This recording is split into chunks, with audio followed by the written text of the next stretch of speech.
A jako precyzji mowa, nie można nie wspomnieć o centrum obróbczym Jazda PX30i, które doskonale sprawdza się we wszechstronnych zastosowaniach pięcioosiowych, zachowując przy tym ultraprecyzję. Dodatkowo PX30i ma doskonałą konstrukcję pod kątem automatyzacji, użyteczności i produktywności.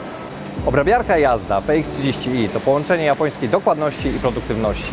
Dzięki zintegrowaniu z dużym magazynem narzędzi na 323 pozycje oraz magazynu 33 palet, model PX30i zapewnia możliwość nieprzerwanej, praktycznie autonomicznej pracy w wymiarze 2,4x7 bez ingerencji operatora. Sztywna bramowa konstrukcja z zestawem przejezdnym w jednej osi liniowej zapewnia zarówno stabilność, precyzję, jak i możliwość drobnej obróbki w jednym. Unikalne szerokozakresowe wrzeciono z systemem wstępnego naprężenia łożysk pozwala na stabilną pracę pod dużym obciążeniem dla niższych prędkości, jak i wysoką precyzję w zakresie do maksymalnie 20 000 obrotów na minutę, jednocześnie ograniczając generowanie ciepła, które jest tak istotne przy obróbce precyzyjnych komponentów.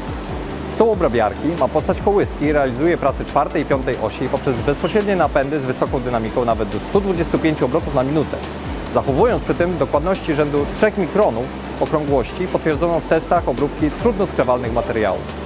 Nie sposób pominąć intuicyjnego interfejsu sterowania Jazda, które pozwala w pełni wykorzystać potencjał maszyny, pomiarów międzyoperacyjnych, narzędzi i detali, a także ustalić plan produkcji od jednostkowej po seryjną, w tym zmieniać w łatwy sposób kolejkowanie przy zmiennych priorytetach na produkcji. Zapraszamy do kontaktu z naszymi lokalnymi inżynierami sprzedaży, aby przybliżyć możliwości zastosowania obrabiarek Jazda w Państwa zakładach.